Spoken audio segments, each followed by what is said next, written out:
Gear Patrol calls their new dive watch the best sub-$500 dive watch. Full stop. Men's Health rated them as the most stylish solar watch in the game. Who are we talking about? It's Movement.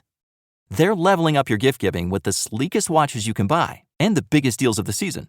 Shop 30 to 50% off Movement's innovative California clean watches, jewelry, and accessories with fast free shipping and returns now at mvmt.com. That's mvmt.com.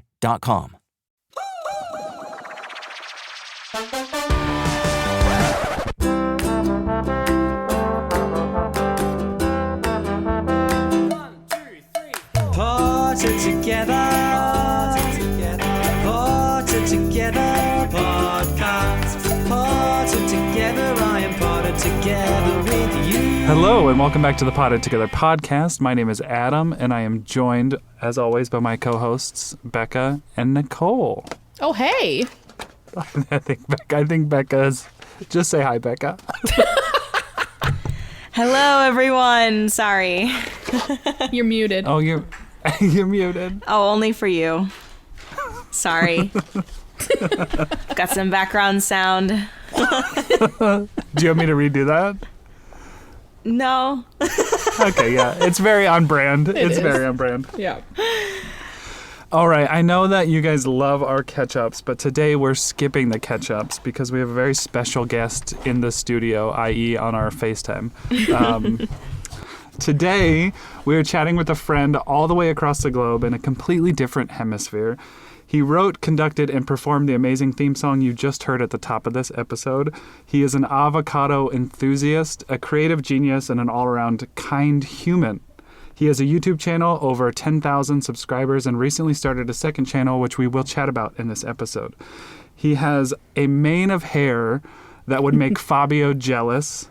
Let's welcome to the Potted Together podcast, Scott from Scott Grows an Avocado Tree. Scott! Oh, thank you very much for that introduction, Adam. That was lovely. G'day, guys. It's great to be here. It's a beautiful Saturday morning when we're recording. I know it's an evening somewhere for you guys. So it's great to be here. Thank you for having me. We've been trying to line this up for a while, and it's nice to finally be making it happen. I know, yeah. We had some trouble with some time zones and some schedules, i.e. I screwed up big time. So it's I'm okay. sorry. This happens. We are all busy people and time zones make it tricky. You know, they sent me a whole bunch of dates and times, and most of them were like at 2 a.m. in the morning or at like 10 a.m. when I'm at work, and it's like, oh, okay. 2 a.m.? You don't want to record at 2 a.m.? Wouldn't that be fun? I do. I think most of the greatest creative work happens after midnight, but I'm getting old. You know, Becca and I both turned 26 recently. On the same day. Share it on the same day. We are birthday buddies. I didn't know that. Same so age fun. to the day. Yeah. Yeah, and well, it wouldn't be. Who would have been born first then? Because I it would have suppose been just you. because of the. I suppose it would have been me, just because Australia is ahead of the US. Yeah. But wait, So I what guess time were you born, though? Okay, I was born at like 6 a.m. Western Standard Time. So I was born in Perth, like Western Australia. I now live in Melbourne, which is on the East Coast. So that was to be slightly closer to the US time, but probably not that much closer. It was like 2 hours closer. Yeah. Okay. Yeah. I was born at like 6:20 something in the morning on March 31st. So you would have been born before me just because of the time zone. That's okay. But I mean, that's pretty so close. Cool.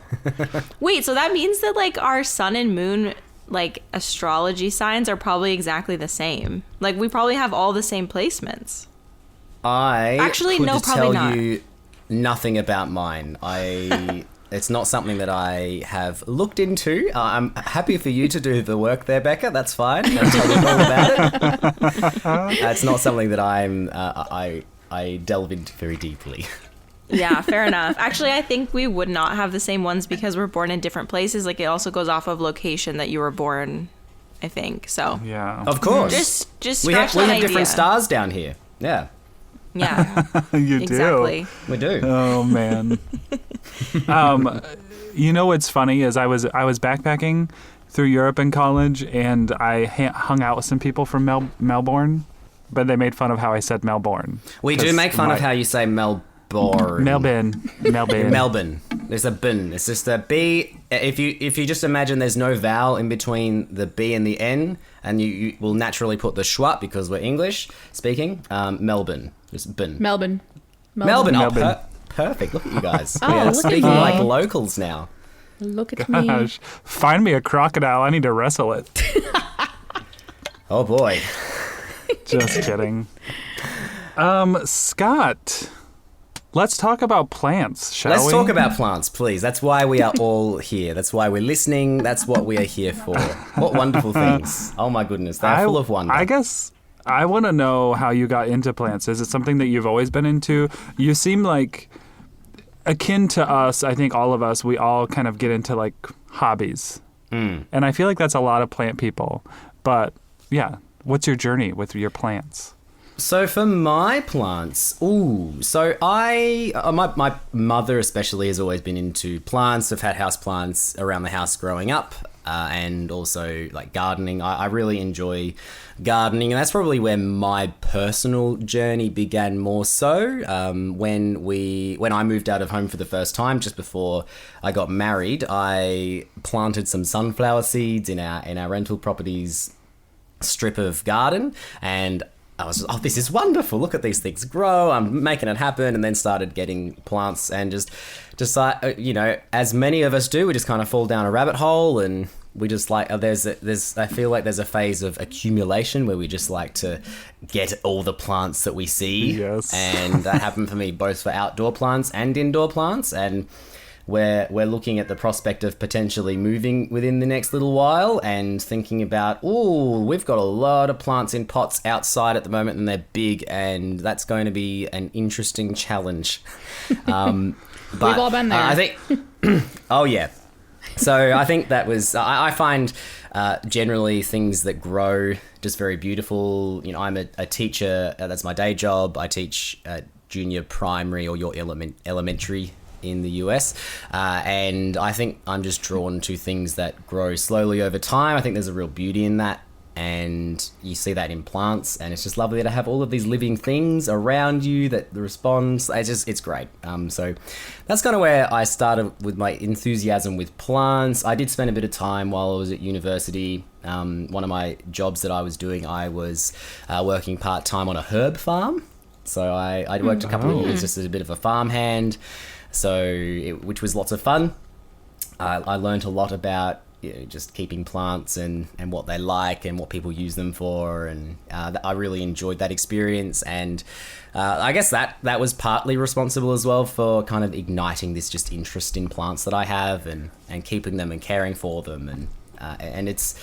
I think that's, I've rambled a little bit there, and I've kind of lost my train of thought slightly, but that's kind of where my enthusiasm for plants has come. I'm now kind of more in I'm trying to buy less plants, as we've all gone through those phases as well, partly because plants can get very expensive, and just because coming out of the pandemic and we're not home all the time, well, I'm not anyway, caring for all of these plants is a little more taxing than perhaps it was while we were in lockdowns. So true, yeah. In a bit of a phase of consolidation before then thinking about, what else would I like to add to my collection? But I just really like plants. I think they're really cool. I love that. I love your I guess image of like watching things grow slowly related to your, love for teaching. I mean, I hope you love it. You're still doing it, so. I am still doing it. It has been an interesting little while of teaching throughout the pandemic. Teaching is a challenging job, and we have it reasonably good in Australia. I know, having conversations with teachers in other places, we have it reasonably good, but it's hard work. The hours are very long, but we have also got some perks. We have school holidays. They're great. I had 2 weeks. This was actually, we're coming off now from the first week back. So prior to this week, I had 2 weeks off, which is great. It means I get to make lots of videos and things, which another hobby, which I'm sure we'll talk about at some point over the course of this podcast. But yeah, I think there's a real beauty in watching things grow and being a part of that as well. And teaching for me is certainly a part of that, because I get to see these small humans develop, and I have a guiding role in, you know, their abilities, not directing who they are as people, but giving them the tools to become who they will be. So what's the typical age range of kids that you teach? Do you teach all this grades? Year, yeah, so I'm a generalist teacher. I studied primary and secondary, so that's like our all school that's not college in Australia. So through from kind of age 5 to age 18. I am teaching in a primary school, so that's kind of age 5 to age 12. I teach in a multi-age environment, so I have foundation year 1 and year 2 in my classroom. So it's an interesting setup. It's a little unusual compared to a lot of other schools, but it's lots of fun. I am enjoying teaching the younger ones. This is my first year teaching foundation. There's lots of things that I'm learning, which is great for me as a professional, and it's an interesting time. Yeah. Yeah. Yeah. That's so cool. Oh gosh. So Becca's mentioned this before on the podcast about your YouTube channel, Scott Grows an Avocado Tree, and how, like, if anybody on the internet ever searches for anything regarding avocados, they're going to come across the avocado Jesus. Yes. Scott. They're going to come across your channel. So what was it about avocados that, like, got you hooked and also wanting to create a channel, a creation all about avocados mostly? Mm-hmm. That is a great question. I started Scott Grows an Avocado Tree just over 4 years ago. I was still at university at that time. I was in my final year. It was Saturday morning. My wife was at work. I just had a good run. I came home and I cooked myself a big breakfast. This was a time that I just liked doing big cook-ups, so, you know, bacon and eggs and hash browns and mushrooms, and I had an avocado with it. And pair that with me as a young person, I like videos, and I have had little YouTube projects here and there over the past, and I was like, I feel like, what if I took the seed from this avocado that I've had for breakfast, and I film me, like, setting it up and growing it, and then, like, periodically I would make another video about its growth and just kind of document the growth of this one avocado. And so I started doing that, and I made a handful of videos doing that before eventually the avocado, we named it actually. We had about 50 subscribers and I put up a poll. I had to, because YouTube at this point didn't have that, you couldn't make polls, and I didn't have a community feed. But yeah. Go to this website. There's a link here. Fill in the poll, or maybe it was just email. I don't remember, but we named it Norbert. Very sweet name. Norbert never. That's he grew a lots dragon of roots in Harry Potter, I think. Norbert, yes. Ignore me. I think Norbert is one of the. Is he a Norwegian Ridgeback? No. Oh no, the one that Hagrid grows in his hut. Grows? Oh yes. What's his name? Is it Norbert? It's Norbert, and then they find out later that it's a female from Bill. Anyway, so Norbert was growing lots of fruits. It was going great, and then he never grew a shoot, and then he died.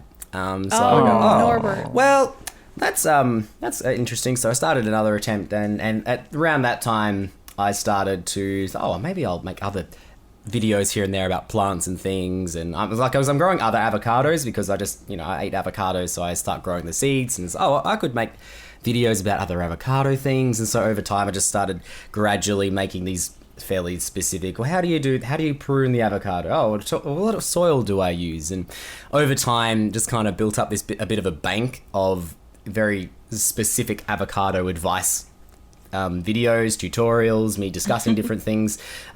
Around 2020, I'm really enjoying this one. I'm going to do many more videos. So just I'm just exploring avocado things everywhere. And since then, I've grown avocados in fish tanks, and we're germinating them or starting the seeds in lots of different ways, and experimenting with different things you can do, and doing different things with the avocado fruits themselves and other plant things from time to time, conducting experiments, getting my audience to conduct experiments with me. It was just been lots of fun. Yeah, so why avocados? I don't have a good answer to that. I think it was fairly serendipitous, fairly incidental. It just took me one morning, and 4 years later, I'm still making videos about them, and I'm having lots of fun with it. And you're known as an avocado man. That's true. Some people know me as the avocado man, and which is interesting when that starts to spill over into my real life.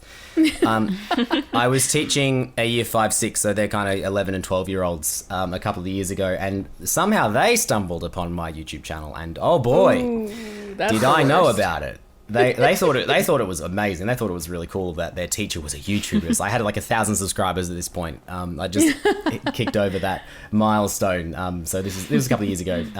And I, since then, don't like to publicize it in any environment in my real life that I do this, but occasionally it gets out.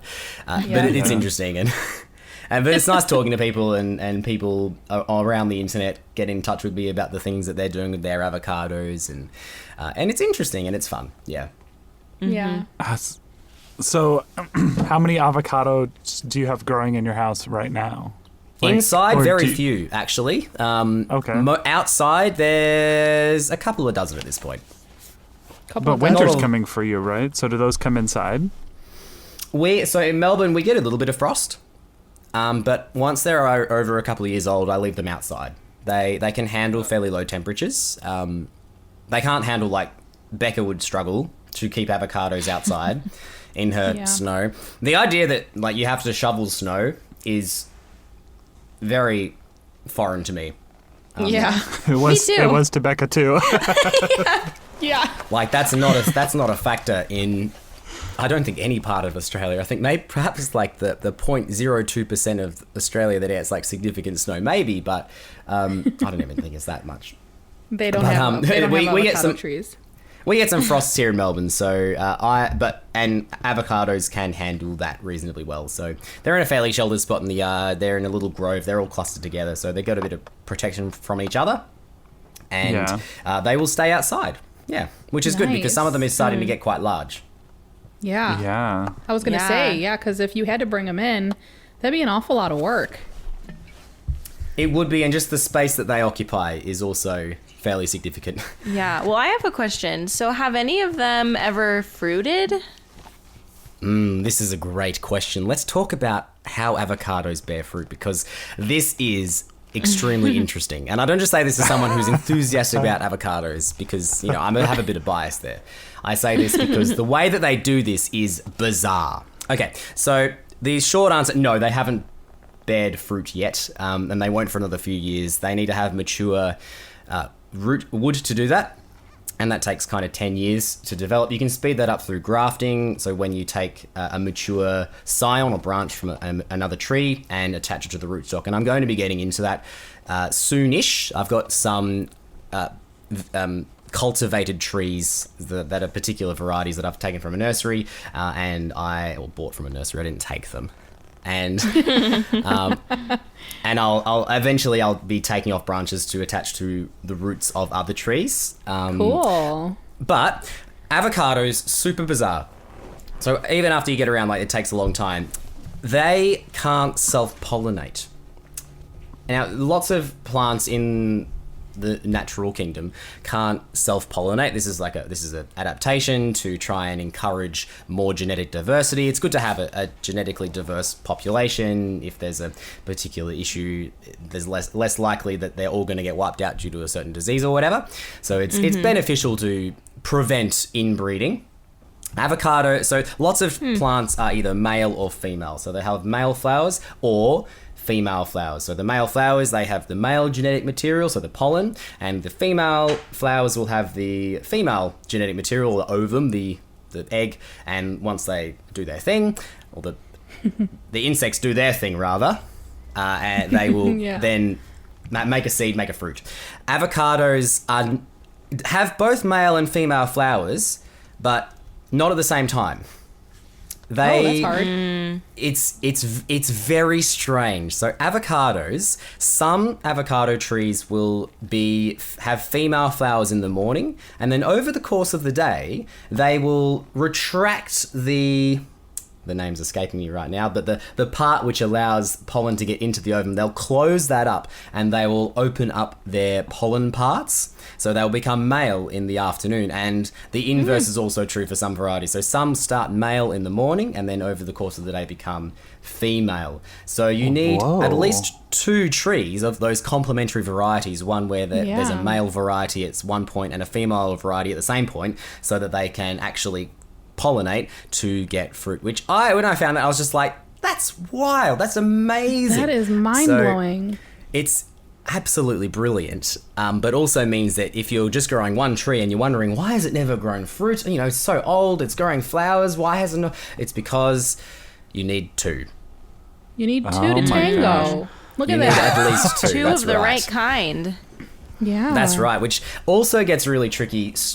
When you grow something from seed, avocados are heterozygous. So like many plants, they're not true to seed. So if you take the fruit from a mother plant, so like a Hass, avocado is one most of us have in our countries, and you grow it, it's not going to grow Hass avocados. It's going to be genetically different from the seed that it came from. And of course, this is because avocados, evolution doesn't want them to produce the same thing every time. It's good to have a variety. So grafting is the way we get around that. So we take the scion from another tree, put it on, and then that is going to continue to produce the tree that it came from. So when I take a cutting from my Hass tree and put it on one of my homegrown avocado seeds, that will then grow Hass avocados as well. We're cloning, which I think is wonderful as well. It's just very interesting. I'm like mind blown. I have not given avocados the respect that they deserve. Seriously? They are such amazing things, aren't they? Yeah. That's so That's cool. wild. I feel like there's so many things in this world, though. Like, if you were to, like, deep dive into it, you could learn just so much. Like, just even about, like, one houseplant genus. Like, just so many. One singular houseplant. There's so many things about it. Like, that's just so cool. Yeah. All of creation is full of wonders. It is an amazing. There's just so many amazing things. That's right. And hear the phrase, "The more you learn, the less you know." And I think that my experience is certainly true of that. You know, you start delving into something, and you go, oh, "There's more here," and you keep digging. It's like, wow. But that's for everything. Yeah. Like everything in the world is Really? like grass. Wow, it's everything. Everything is just so like intricate and complex, and to think that we can be experts in more than one thing, it's like, wow. So I don't even consider myself an avocado expert. I haven't studied these formally. You know, there are botanists out there, there are avocado farmers who have much more knowledge than I do. I'm just like, there's a lot to know here. This is amazing. Well, wow. you're pretty knowledgeable, and that's a good little segue to talk about your second channel, actually, which is Please. called That's Pretty Cool. It is. And that's a pretty cool channel name, I tell you. You have an Instagram page and a channel. One that I was recently watching, which I think you just put this out a couple weeks ago, was about brain freeze. Yeah. Oh, yes. The complexities behind brain freeze, it just goes to show, like, we really don't think about why things happen and like how they happen. It just happens, and it's something we deal with. And the McDonald's frozen Coke, I must say, I'm a big McDonald's frozen Coke and girl. I was like, Nicole loves the frozen Coke, and I didn't even know it existed. And you were just chugging it down, and I was waiting, and I was like, oh, it's gonna hurt so bad, because I get that brain freeze every time I have one. But I'm Slow really down. enjoying You this gotta channel. slow down. You gotta slow down. I'm really enjoying this channel. It's so informative, and you're just an amazing teacher, honestly, Scott. Like, you make it so simple. Your videos are so friendly for all ages, and you put them in a perspective where it's just so easy to understand, which just circles back to you being such a great teacher. Well, thank you Yeah. very much for that, Nicole. I think that there's so many interesting things, and obviously I have received some training and have been working as a teacher for 4 years now, so I have got some skills, and I love education. I love teaching people. I love showing people the amazing things in the world, and That's Pretty Cool is a vehicle that I'm using to explore lots of things and share and teach and educate, and it's fun. So I love avocados. And I love going into all of the intricacies of avocados on my channel, on Scott Grows an Avocado Tree. But there are more things in the world than avocados, and I really want to get into other stuff as well as just talk about avocados. And I was feeling quite backed into a corner maybe. Just because it's like, oh, there's so many interesting things, but nobody watches my videos when they're not about avocados. That's not true. I have my core fantastic subscribers of avocado enthusiasts who just love to watch my videos when I make things that aren't necessarily avocado related on my avocado channel. I'm very appreciative. But I wanted to just make videos about more broad topics that weren't just avocados. And so that's where That's Pretty Cool was born from. And there are a few plant related videos on there. Obviously I love plants and I think they're really cool, so I've made a few videos on there, about the way plants move and just about trees in general, because trees are amazing. You wouldn't be surprised. Trees are just like, oh my gosh, these things are amazing. Anyway, so it's fun. It's been fun to explore lots of different things, and I love the style that I'm kind of developing. I love to create a bit of a handcrafted experience. Yes. I love my So drawings creative. and stop motion, and it means that my videos take a really long time to make because it just takes a long time to animate something like that and draw stuff. But I love the vibe it gets, and I can really be very specific with what I'm showing because I'm making it myself by hand, and it's lots of fun, and people have been receiving it really well, and I am excited to bring a sense of wonder about everyday things, because everything's just such a complex, interesting thing. There's just so many interesting things in the world, and it's fun to delve into them. Yeah. And you look like you're having a really good time with it, and that's another thing that's really cool. It's fun to find something that you really love to do and that you enjoy doing, and that comes off in your videos. Like, you just look like you're having a good time and you're having fun, and I feel like people learn better that way, when you're not monotone and you're just really just going with it, and your illustrations are so fun. And it's a really cool channel. I think it's going to take off. People are going to really love it. Oh, thank you. I wish I had more time to make more videos, because I'm kind of only getting one out a fortnight at the moment. Don't we all? Oh man, time is not on our side in this sense. It's but thank you. I appreciate that, and I'm having a lot of fun with it as well. I can't wait to see where I take it and where it goes, and where the audience goes as well. It's going to be fun. Yeah. So when you mentioned that, like, you spend a lot of time on something that maybe gets like 2 seconds of airtime, like our time lapses. They take a lot of time, and it's so funny because like people like us appreciate it because we're like, we know what went into that, but like most people are just like, oh, whatever. But I love that on your Scott Grows an Avocado Tree, houseplant tours always do so well on any of our YouTube channels, but I hate doing them. Me too. And I actually have never done a full one. I've just done like my bedroom houseplants.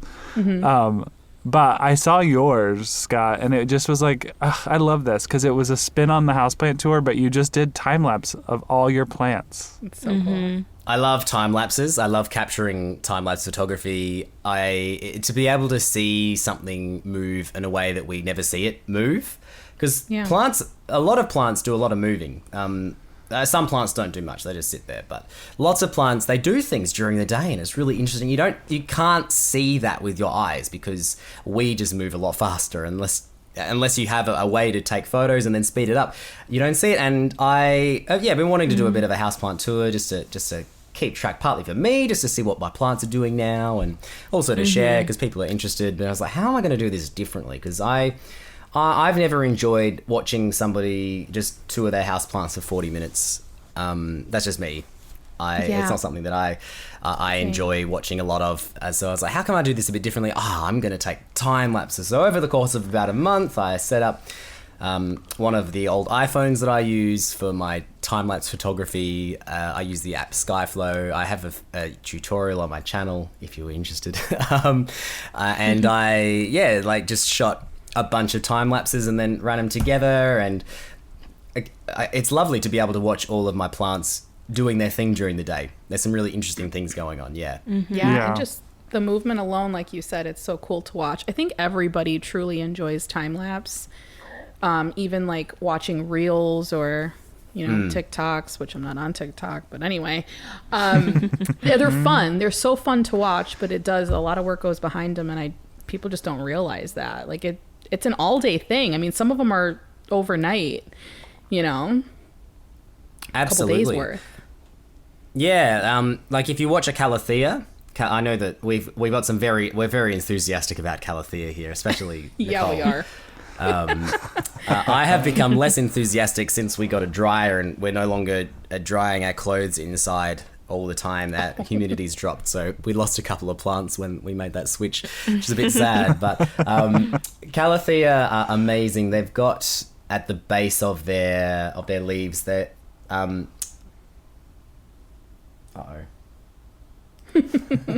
what are they called? I need to look in my notes. You're fitting From a right in, video that I Scott. made. Pulvini, that's what it is. Sorry about that bit of dead. Oh, I dead do not there. know that word, so you're fine. So, at the base of this is plants generally. At the base of their leaves, they have an organ, I suppose we'll call it, called the pulvini, which attaches it to the petiole, which is the part that links the stem to, or the leaf to the main trunk, or the roots, whatever, depending on what plant it is. And Calathea have an overly developed one. They're able to adjust the turgor pressure. Turgor pressure is how much water is in the cells of a plant. If there's more water, there's higher turgor pressure. It's more taut. Imagine like blowing up a balloon. When there's more air, it gets bigger, and it's solid. And when you take the air out, it's all floppy. And Calathea can manipulate the amount of water in them, and therefore move their leaves. And they have a nictinastic movement cycle. They will nictinastic that it's not caused by the sun, it's not caused by heat or anything. At night they'll close up, and during the day they open up. We're not sure why they do this. It's hard to ask a plant why it does anything. But they'll just do this by themselves. They essentially have elbows, and they move over the course of the day, and it's amazing. So you capture the Calathea overnight because they close up, and it's like, oh, what they're doing, and then they open up again in the day, and it's amazing. And as far as we know, it's nothing to do with sunlight, because there are plants which will tilt themselves during the day through like phototropism and heliotropism. Well, they'll grow towards it, or they will just rotate their leaves. Some plants do that, but Calathea, no, they're just doing their own thing. You put them in a dark room, they'll still close up at night. Amazing. That's So so cool. cool. It's funny to think about them having elbows. Like, what a funny concept. I love that analogy. Yeah, my first plant was a Calathea, and I thought it was dying because I was like, When it's it curled drooping, up? like because it just kept moving, and I was just like, oh no, I need to give it more water. I've said this before, and I just drowned the dang plant like very quickly. We've all been there. Yeah, I was gonna say Yeah. I would be shocked if someone didn't know much about Calathea and then got their first one and they didn't do that same exact thing, because it looks like it's dying when they curl their leaves up like that. Yeah, my bad. Live and learn. I want to know what the plant market is like, because so randomly, I don't know why, but I feel like I have we probably all have like a good chunk of Australian followers. Well, probably because people all over the world like plants and they don't really care. Yep. And Who people they're all over following. the world love this podcast. Yeah. So, but it always baffled me at what was hard to get in Australia. And it's a very ethnocentric view of like, oh, United States is like all I've ever been in my entire life. But I know the world is much bigger than this country. But it still baffles me like what plants are so hard to find / commercially rare there. So what are some like plants that you would like that you are just not able to ever get your hands on in Australia? Like, are there any that you can That's a think good of? question. We have very tight like border security rules. So Australia just ecologically is very unique because it's been so separate from the rest of the world for so long. Our ecosystem has developed over time to be very unique, and so over time, as colonization happened and people started introducing things, we very quickly learned that introducing things to the country and then just letting them go nuts is very troublesome. And this happens with both animals and plants. And as well, fungus and stuff as well, things we don't mean to bring in, can cause real problems. So getting plants into the country is quite a challenge. So I see people like you guys doing your imports, and I go, oh man, that'd be nice. And there are ways to do it, but it's quite a process. And by the time that you go through the process, it's not financially very viable. You just may as well just go through someone local. So I think, but for the general like houseplant market, like nothing's really unavailable per se. I know that our prices can be quite different, and just I haven't bothered with things that are too expensive because I'm just like, at some point, if I really want something, I'll be able to track something down. But but it does mean that trading plants, I can't do that internationally, and even within Australia. Like I have a friend in WA, Houseplant Pixie, Monique. I'm gonna at some point be getting some plants off her. I'll buy some plants from her, some cuttings, and she can send them across to me. But I couldn't do the same thing across to her because there are I guess this side of Australia, white colonists came here first. I don't actually know the reason, but we have less strict rules about sending things within Australia, but Western Australia, even South Australia and Tasmania, they are still trying to maintain their environment from different pests and things, and you can't just send a plant across. If you drive across the border, you need to take out anything that is a plant, really, and put it in their disposal bins. And there's different pests they're tracking for that. You can't take fruit across the border because of fruit fly infestations that they're trying to prevent, which makes it interesting. So I don't have any like specific examples from the houseplant market, really. I know that like most of the plants that I see you guys having like are available here if you're willing to pay the price. I know a lot of your more rare or commercially rare, things like alocasia, monstera albos, they're more expensive over here, I think, than they are for you guys, because you can't import them from other countries they're just less available. Wow. Yeah, I think. Well, I was going to ask, is there anything invasive? Like, are there any banned houseplants that you can't have at all that you're aware of? Because I think there are. There's like a certain type of Dischidia, I think, that's banned in the U.S. And if they find out you have it, they'll the USDA comes to your house to take it. Really? Yeah, I don't remember what it was, but it happened to someone I follow on Instagram. Like, literally, the government showed up at her door and was like, we know you have this plant. We need to confiscate it. And they, burnt it. Yeah. Oh, my gosh. Okay. Oh, that sounds like a Monsters, Inc., 4319 or whatever. I don't know. Honestly, that would be traumatic. They didn't do it in front of her, but they took it and disposed of it, And got rid of it. It'd be better if they would have done it on the front door. That is traumatic, an idea.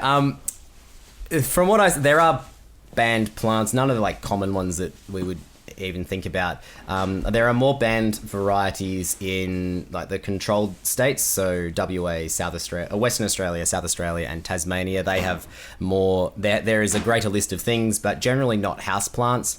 Houseplants generally aren't super invasive, and especially cold places, they're not going to do too well either. Which Tasmania, very cold or dry, super dry places. Western Australia, very hot, very dry. I'm not sure if that's a reason why houseplants specifically aren't super banned, but there are a list of plants that you're not allowed to bring into Australia, certainly. I don't have a list of them, but there are plants which we can't bring in, yeah. We should have given you homework so you could give us the full report. There are animals that I know that you can't bring. There's lots of animals that you're not allowed to bring into Australia. I can talk about them. There are no flamingos in Australia anymore. No way. No flamingo. Well, they're not native. There were at one point. What's wrong with flamingos? Yeah. Invasive species, apparently. Are they? Wow. There were 3 at one point.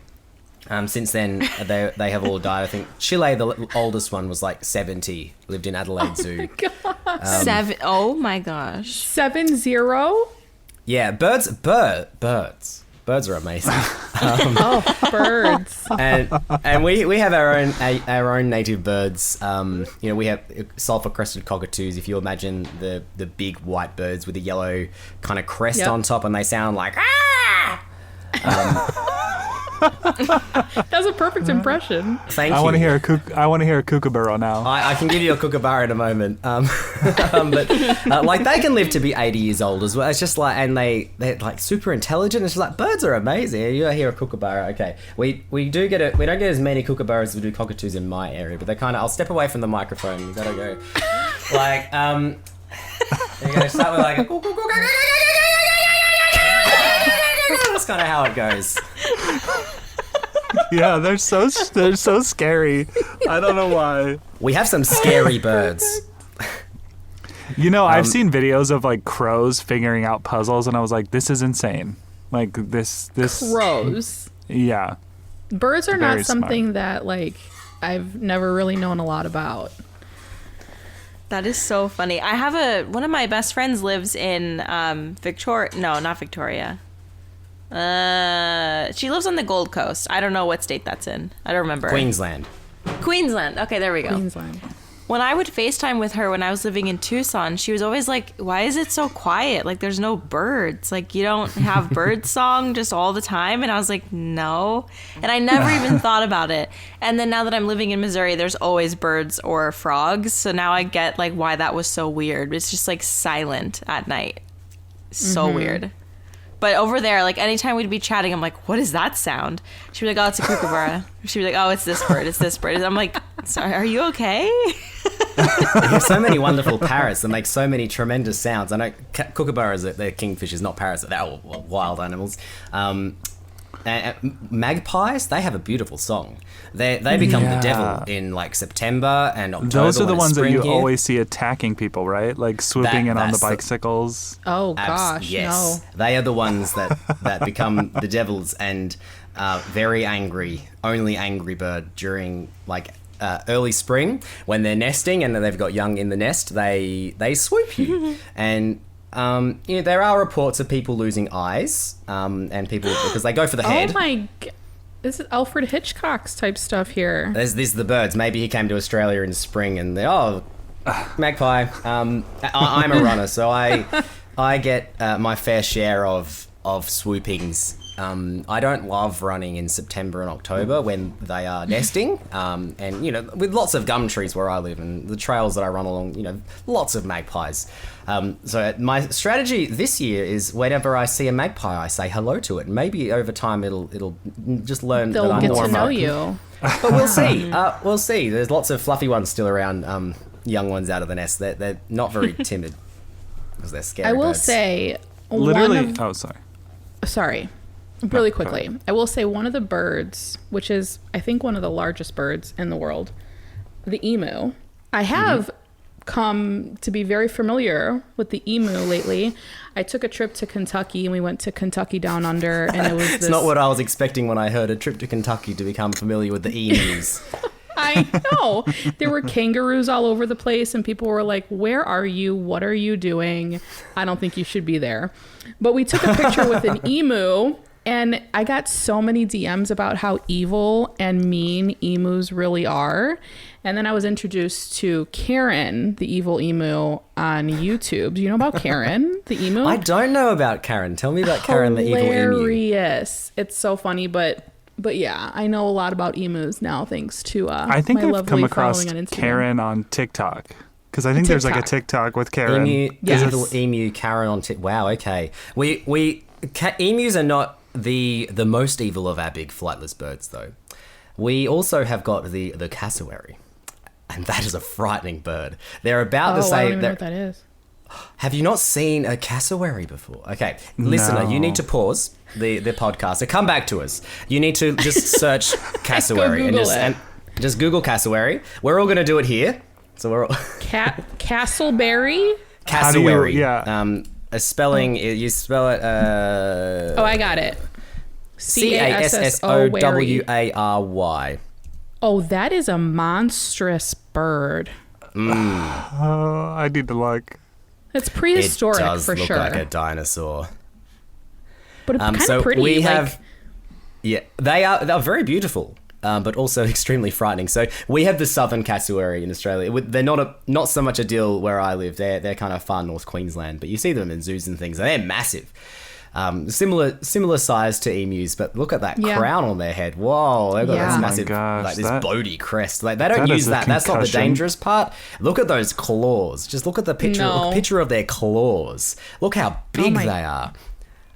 And like just- these big running birds, they've got like big strong legs, and though with those big claws, like, oh my gosh, they are frightening animals.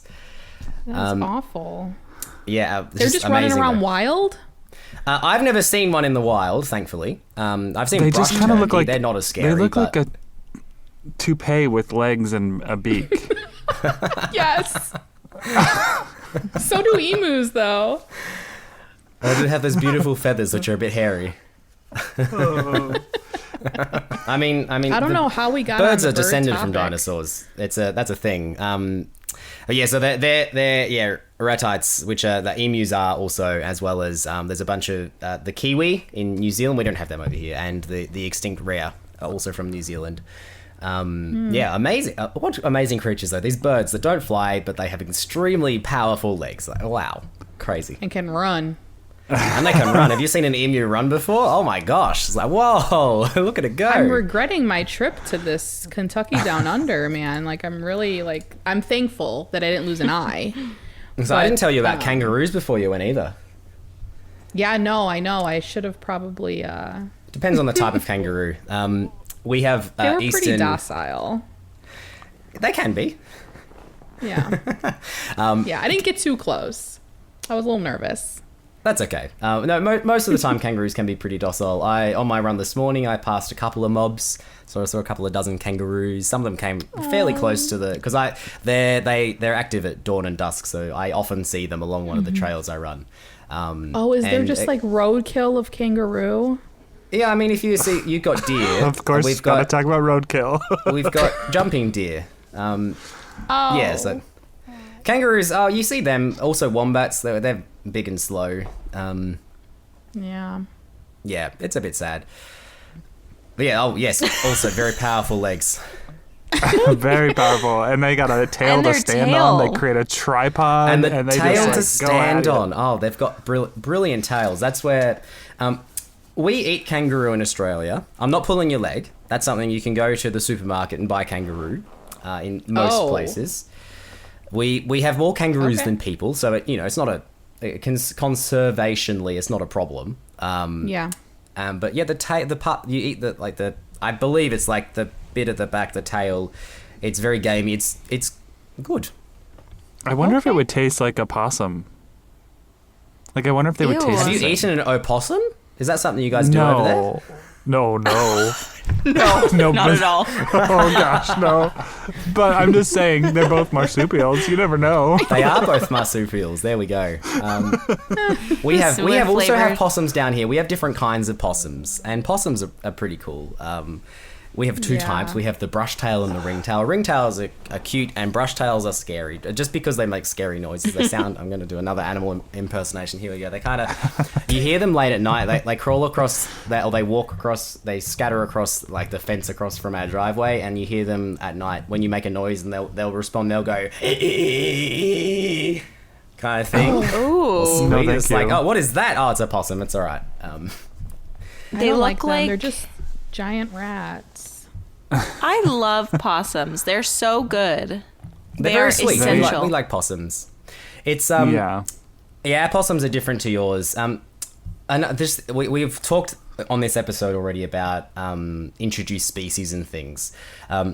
Around when Australia was being colonised, and New Zealand was also getting colonised around the same point in history. Early colonisers were like... And New Zealand, for context, doesn't really have any native mammals. There are a couple, like seals, but there aren't really any native mammals. They're all birds, which you get very cool. But the early settlers, white settlers, decided, Australia is just across the pond there. We bring over some brushtail possums and just see how they go. and they just got into everything. They became a huge problem. They had they still have a big possum problem in New Zealand. We went to New Zealand a couple of years ago, and because we're used to, they're protected over here, possums, and in New Zealand, no, you can still like bring in possum tails to trade them for money. Like the government will still, I think this is still the case. Put an asterisk there. I haven't fact checked this, but like you can buy possum skins. It's like, what? You can't buy possum skins. They're protected. Oh, in Australia they are, but I think that's just like things that are in the wrong place. The wrong place. The same with plants. Like, a weed is just a plant that's in the wrong place, but the same for animals. Amazing. Yeah, a weed that's is just a plant that's in Florida. the wrong place. That's such a cute saying. That is that's the first time I've ever heard that. Put it on a t-shirt. Feel free to make Potted Together merch. That's fine. I'm just like lost as to why, like what the thought process was with, oh, New Zealand doesn't have any mammals. Ooh, let's bring some. Like there's no thought like, oh, maybe there's a reason they don't have them. Like what? And maybe there was it's no okay. thought. This is the maybe story they're of okay without colonization, where people come and bring animals. They just do, and then the animals cause problems. Like we have massive rabbit problems in Australia. They're not native here. Our ecosystems don't know what to do with rabbits. We have very sandy soil. It's like the rabbits just destroy everything. So what did they do? They added foxes. And you know what? What Australia also doesn't have? It doesn't really have any natural predators, and so the foxes just destroy everything. So what do we? There's this cane beetle that came across with the cane sugar. What do we introduce? Cane toads. Oh, cane toads! They get into everything, and they're becoming a real problem. It's like there's a pattern here. Wow. Yeah, but Australia has like the world's deadliest animals. So like I've always wanted to visit, and I probably will eventually one day. But that terrifies me. I just feel like I'm gonna walk off the plane and a wombat's gonna swoop me up, and then like a snake's gonna bite me, and a couple of spiders are just gonna eat me. I love the idea of a wombat swooping you up. Like you could ride a wombat. They're massive, but they're not like angry unless you're in their burrows. In which case they have a specially developed back, which they use for crushing things that enter them. They'll back up at you, and then like between their back and the roof of their burrow, they'll just like bang, like crush whatever is coming down there. Amazing. You are such a nerd, and I love it so much. I mean, this is why I have my specific YouTube channels where I just talk about stuff. I know. Whoa, Gosh. wombats are huge. I'm looking at pictures. I know. I saw a picture in Australia where like a python on the side of the cliff was like eating a wombat, and I was like, never going to Australia again. Well, ever. Not again. Not been there. You hear these stories of like, because Australia does, admittedly, desert environments generally produce venomous creatures. So most of our country is desert. So we do have some venomous creatures, give it. But like in like suburbia and like even like outside of Sydney, because Sydney has the Sydney funnel web spider, which is the most deadly spider in the world, I think. Yeah, I know about that. Thank you, Scott. Don't go You sent me digging. a picture of that last week. I sent you a huntsman. That was different. Huntsmans are fine. I have a huntsman living in my letterbox at the moment. I collected a letter this morning, and I was like, "Hello, They're huntsman. huge. I don't really love you, but I can see you just chilling there. That's okay." Funnel webs, no. You don't want a funnel web in your letterbox because nobody's died since anti-venom was like widely available, but they're very troublesome. But generally speaking, I say that now. But generally speaking, Australia is a pretty safe place. The animals are not gonna try and kill you. Like I run alongside kangaroos regularly, and I've only been chased once. You know, like it's That would be enough for me. I would need I was therapy. like, it's still there. They watch you. You can watch them, and as you're running, you see all their heads just kind of turning. It's like they know I'm here. I know they're there. We're respecting each other's spaces. It's okay. Snakes, you don't see many snakes in day-to-day life. I don't anyway. Which doesn't mean they're not necessarily there, but it means that I'm not seeing them, and what's out of sight is out of mind. Adam's got a phobia. We need of more snakes. kangaroo content from Scott. Maybe I'll make a kangaroo video. There are some very interesting things which I don't quite know how to broach in a way that is super family friendly. We'll have a conversation after the podcast, guys. Okay. And for everybody else at home, you can Google the reproductive system of a kangaroo, because you will find it's absolutely wild. Imagine, and then your imaginations, your expectations will just be blown away because it's way more bizarre than you could imagine. Oh, I'll talk to you guys later. That's an after dark version of just the four of us. Oh. I'm Potted trying together to after think. dark. Yeah, PTAD. I feel like there were so many questions that I wanted to ask you, and now they're just blank because like I'm just enamored by all of your knowledge about literally everything we talk about. Yeah. You were talking about Yeah. things You that I need to know prepare about. for It's like, this. this is my country. I love this place. I Yeah. love our wild animals and the birds. But I think and- that, like, you know, as humans, Becca has said this before too, you know, we all have second channels because we are nuanced. Like, we don't just have one thing that we love. And Yeah. I love that you created your second channel because you are using that to explore, like, every cool topic from elections to trees, which, by the way, when you were walking in that forest, is that, like, near you? Because that looked magical. Yeah. It did look magical. That was in. It's called the Californian Redwood Forest because it's we get very creative with our names because the trees are Californian redwoods. Yep. Which is about kind of an hour, not quite an hour's drive from where I am. In the 30s, I think there was there are different spots in this country. I think there was a bit of an exchange between our countries where we sent you a bunch of gum trees and they caught on fire every few years because gum trees just like to catch on fire. It's part of their life cycle. They need fire to make seeds. I know that's pretty weird, but That is weird. it's Welcome true, to and Australia. so they're really good at catching fire. So whenever you hear the Californian bushfires and the wildfires, you call them over there. It's like, shouldn't have planted gum trees because they do this every decade or so because they just like catching fire. That's what they use to. They need it. There's resin in their seed pods. Bizarre. Anyway, yeah. So that was I've never heard of this. That is introduced Yeah. trees, but it's very beautiful in there. Like people loved it. Ever since Instagram became a thing, it became very popular. It's always very busy in there. So finding a spot to film was actually quite tricky because there are just people everywhere. So like, okay, got to find Yeah. somewhere that isn't full of people because I don't know about you guys. I hate filming in public. Oh, Yeah, Like, same. Oh yeah. Filming It's and so talking awkward. to the camera in public is just like, oh, I want I to crawl know. into my skin. Oh, somebody's I seen me. know. Oh no. There was one point towards when I was lying on the ground next to a tree and I was looking at the tree rings, and some people just walked in front of me at one point because I thought I was fairly out of the way, but like there was a path. And I was just like, oh, I'm not filming down here. This is normal. This is fine. The thing with me is, like, I don't want to sacrifice quality, so my rig that I carry around in public is quite large, like with a huge lens Yeah. and a big fluffy microphone because my windscreen. And I had so many people, like, at Disney and on the cruise that I just went on come up and like, are you making a documentary? Like, they thought I was like some feature filmmaker, and I was like, I've seen your stuff. Like, it No. looks. I mean, it is legit. It's Like, so legit.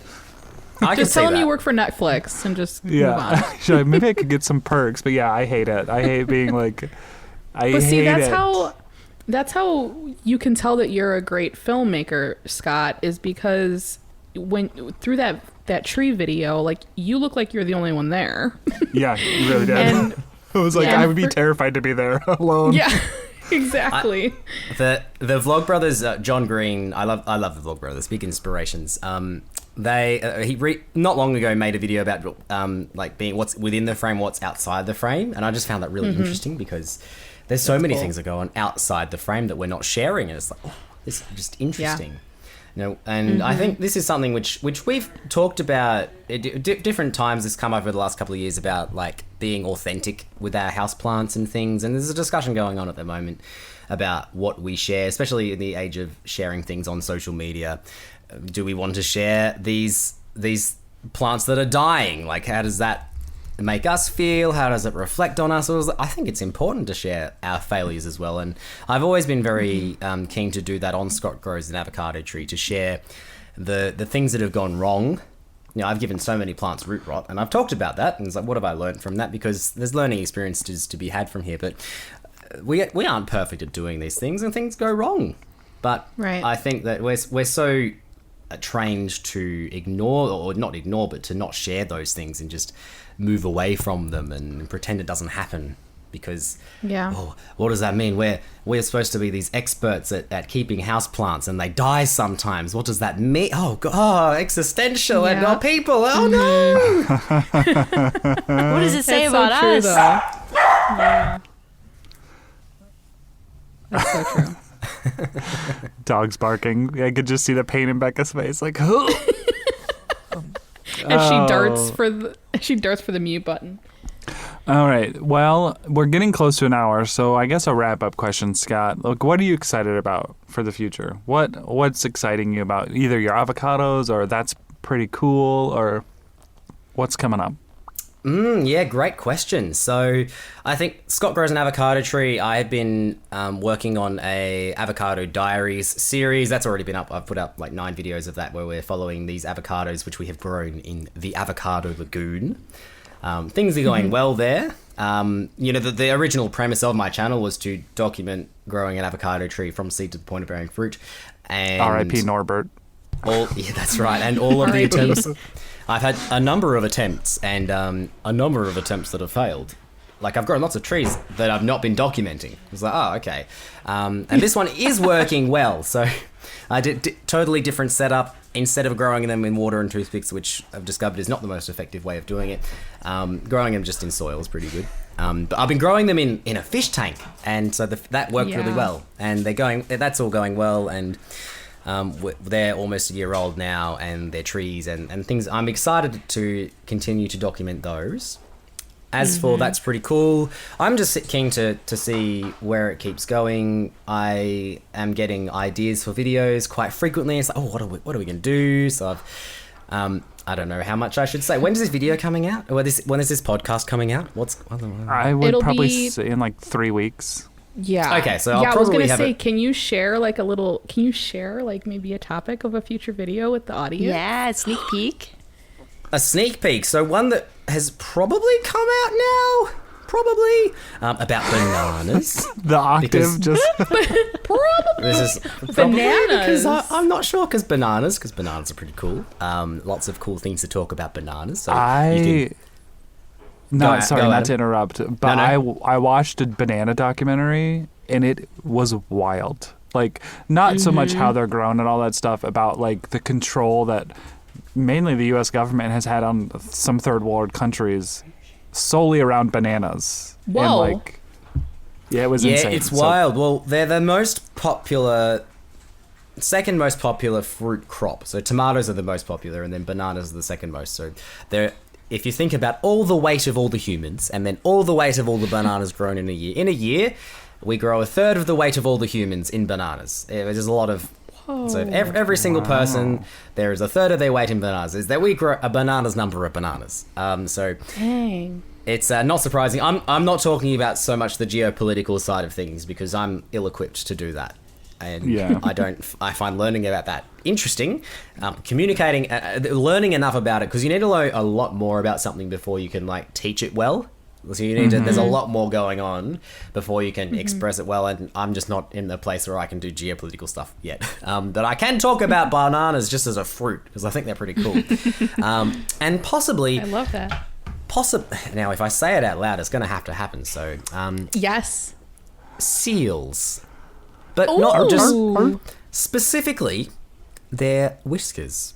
Seal whiskers. Ooh, Are amazing. seal And you'll whiskers. just have to check... You'll just have to stay tuned on. That's pretty cool to find out why. Seal whiskers. Seal whiskers. I feel think like your amazing. channel is gonna help me be like a trivia pro. Yeah. Like no joke. These are Snapple facts here. Do you guys have any requests for videos in the future, if that's the case? Oh. It was Okay. funny about your brain freeze one because oh sorry, go Becca. I've been talking a lot this episode. Oh no, that's Stop. fine. You're leading. That's natural. Wait, you haven't done an episode on grass yet, have you? I haven't done an episode on grass yet. Okay, because when I moved here, I did not understand the concept of grass, in that the individual blades of grass will turn brown, and then those same blades will turn green again. Just that whole cycle to me is so strange. I thought that all the grass just died and new grass grew, but like from the bottom to the tip, it will just turn back green like an ombre. And I just That's very that's- interesting. Yeah, Like your it's hair, so Scott. weird. Like my hair, Yeah. that's right. Well, it doesn't go back to brown. Kind of. That's very intriguing. I would need to do some learning about that, but I will. Lawn, grass, monocots, they're all very interesting things. So I'll have to delve into that. I have one. Japanese beetles. Japanese beetles. She wants Japanese to learn how beetles. to eradicate them. She doesn't want to learn more about them. I want to learn where they came from, which I have a pretty good idea. Why they exist.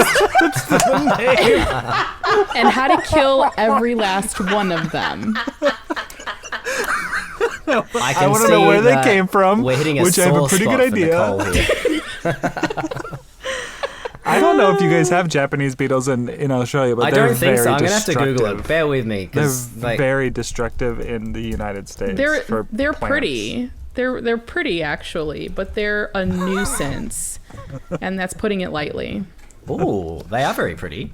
They I don't think we destroy have them. Australia. My rose bushes. So Oh, that's no good. That's a No. good SEO. People are going to want to know all the history about Japanese Yes. beetles, especially Yes, U.S. Scott. audience, Scott. I'm counting on you for this one. No Okay, pressure. I'm going down a little rabbit hole there. I'll could be confused with green metallic coloured beetles found commonly in Australia. We have a lot of beetles. I don't know if we have Japanese beetles, but I'll have a thing. I might just have a conversation with you later. We'll see if that makes it into a video. Yeah. Let's But do grass, it. I have a grass lot is of an idea that footage. has legs. Certainly, you have a lot of footage. Well, we might have a collaboration, Nicole. Yes, I love another collaboration. one. We've been thinking about a collaboration for a while, and it's just hard to come up with collaborative ideas when I'm I specifically know. avocados. It's just hard. Yep. Yeah. Yeah. Mm-hmm. Yeah. And Christmas funny only comes about- around once a year. Yes. Yes. I forgot to mention that, but Scott does a compilation video on his channel, and he gets a lot of YouTubers together. And again, this man is so creative. If you've watched any of his videos, you will know. But he like composes, sends out tutorial videos. We follow along. I would hate to know. I mean, he has seen the unedited footage from all of us, and it makes me Which is cringe. a scary thought. Adam's is possibly my favorite unedited footage from the last year's. Adam I was had- so mean to myself. you were really unkind to yourself. Like, we need to talk about this positive self-talk, Adam. Like, really, gotta be kind to Adam. Oh, but yeah, amazing collaborator. But yeah, the grass. I wanted to talk about the grass real quick because I'm waiting for this video, Scott. Now, so you're gonna have to do it because I grew up with grass all around my whole life, so I never even paid it a second thought. You know, Becca grows up with no grass really because she lived in the desert, Arizona, and I mean there's grass, but you know what I'm saying. And so like There shouldn't be. It was like no, there shouldn't be. Not That's nasty. that American spirit. I mean, actually, Yeah. that's more the British. That's a leftover from colonization because we want it. The Americans, we want to be better than Britain. So grass everywhere. Grass is really easy to grow in Britain because it's always raining and miserable. Doesn't do that in America. Absolutely. No, Lawn? not at all. No, But my I parents never- have a I lawn, never but knew it's that. recycled water. So I'm like, okay, that's fine. But everyone else who has a lawn, I'm judging. Yeah. Yeah. That's the stuff you drink. You're using it to like make this useless crop grow. Like what is the purpose here? I don't have a very I will high s- opinion on grass as a lawn in countries that aren't Yeah. Britain. I know. My neighbors though have a watering system, and they do water. It does water my Joshua tree inadvertently. So I'm like, thank you, You're all for it. but you're also dumb. Joshua trees would be a great episode. Oh Ooh, yeah. yeah. That would be. If ever we do some Joshua. touring, I'd love to visit the national park as well, but it's I was real gonna expensive ask, to come to the Have you US. ever been to the States? I have not. Have you seen how far away it is? Oh my goodness, it's like I know. Tell Yeah. me you guys about talk it. about just popping over to different places and countries, and it's just like, oh man, we can go to like Southeast Asia, which is pretty cool. English Yeah. is not super common. New Zealand's great, and then it's like everywhere else, like it's so far away. At some point, I'll probably know. make it out. I don't know. Joshua Tree looks like a cool place to visit, though. Joshua Tree National Yeah, Park. for But the sure. trees themselves, are they trees? That's a good question. Maybe. Depends who Oh. you ask. Ooh. Oh. Okay. Wait, what Some are like say the agave. top what are the top 3 places you think you'd go if you could come to the U.S.? Oh. Now, this is going to demonstrate my, like, what I don't understand, where I don't, my lack of understanding of US geography. I think, like, now I need to make sure in my mind that I say it like the word and not like Vegemite because they're spelled very similar. Yosemite, looks pretty cool. Not Yosemite, which is how I always said it until I heard somebody else say it, which was embarrassingly recently. It's been a few years now. I feel like the deserty places on the western-ish side of the country would be fun. And that's 2 natural places. Is there a people place that I want to visit? Chicago. What's in Chicago? You got to sell it for. I just know it as the Windy City, right? I'm in Chicago. But it's not for wind. It's not called the Windy City for wind. It's because there was a lot of politicians there and it was a lot of hot air, and that's why they call it the Windy City. Yeah. There's Wait, that really?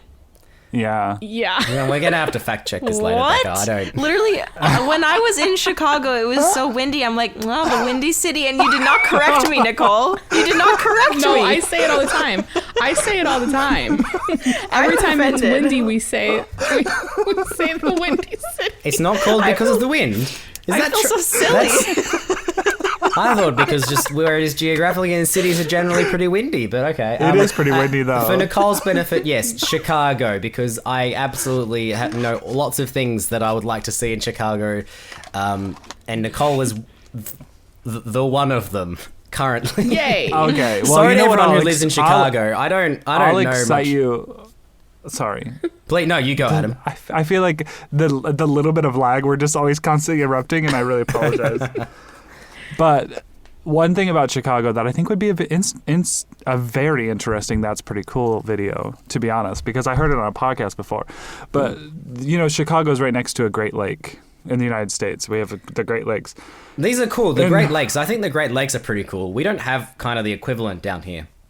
Yeah, so there is a river called the Chicago River that's supposed to flow into the Great Lake, which they did. And back in the industrial era when people the world was different. A lot of people were like, that's where a lot of like the butchers and stuff were. They were dumping a lot of their stuff into the river that flowed out to the lake. But the lake is where the intakes were for like the sewage and people got their drinking water. So then you had a lot of breakouts of like diseases. So in Chicago, they jacked up all the buildings, they used dynamite, and they reversed the flow of the river to go from Chicago down to St. Louis instead of from inner Chicago. Yeah, so they these buildings are huge skyscrapers too, but they use these giant and that was like in early 1900s, and they reversed the flow of a river. And then St. Louis was mad because all the crap was going down to them. Typical Chicago thing to do. I can't imagine there being any significant ecological repercussions for this drastic action. Reversing the way a river goes. Wow, that's okay. America, woo, yeah, we can do it. Yeah. Oh, wow. I did not know they did that. That's bad. Let's not stop dumping our poop and dead animals into the river. Let's just reverse the river. Let's just reverse it. We'll make the Make problem it go someone away. else's problem. Wow. Oh, Okay. Wow. Yeah. See, we can teach you some stuff too. You can teach me some stuff. I am very happy to sit and learn about things. That's just shocked me a little bit. As like they did that. Wow. I mean, am I totally surprised? Probably not. But it's pretty wild. Yeah. Okay. Well, where can the audience find you, Scott? Plug your socials. My socials. So my name is Scott, and you can find me. My main place for avocado things online is my YouTube channel, Scott Grows an Avocado Tree. I'm also on Instagram at Scott Grows an Avocado Tree. You can find That's Pretty Cool on YouTube, That's Pretty Cool, or on Instagram as well. ___. That's pretty cool. There's 3 underscores, and I'm also on TikTok under the same name. I put the same content on both of those occasionally. I'm much more active on YouTube, but you can if you like to add things to your TikTok and and Instagram things, you can do that. If you're interested in any of my other projects, I'll just list them very briefly. I do a weekly running vlog with a friend. I'm currently training for a marathon. You can follow me along there. That's on YouTube specifically for running shoes. Very exciting things going on there. And that's probably enough for you to remember. If you're into Zelda and ukulele music, you can follow me on Hyrule Ukulele on YouTube. But that's not very active at the moment. How many YouTube channels do you have? That one only gets like 1 or 2 a year. But the rest get them weekly or fortnightly.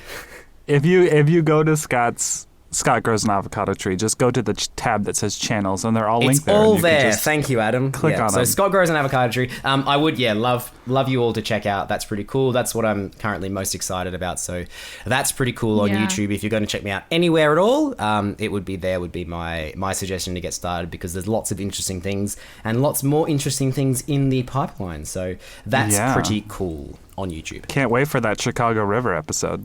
I'm just kidding. It's going to have to happen Beatles. now, probably. It's like, do I hold off until I come to the States or not? That's a question for another time, but we'll get to it. You feel like you know somebody because you watch their videos, and I'm sure we're all kind of in that boat, but I never really understood the level of like nerdiness but also excitedness that I love. And so now your second channel makes so much sense of like you are a curious soul who wants to just learn as much as you can, and I think that that's so cool. So Well, thank that's you. pretty cool. And Thank you so inspiring. much for having me, guys. You can find Adam at NotBoy on Instagram. You can find Nicole at My Clean Plants, and you can find Becca at what was the funny one that you come up for, you guys? De La Houseplants. There you go.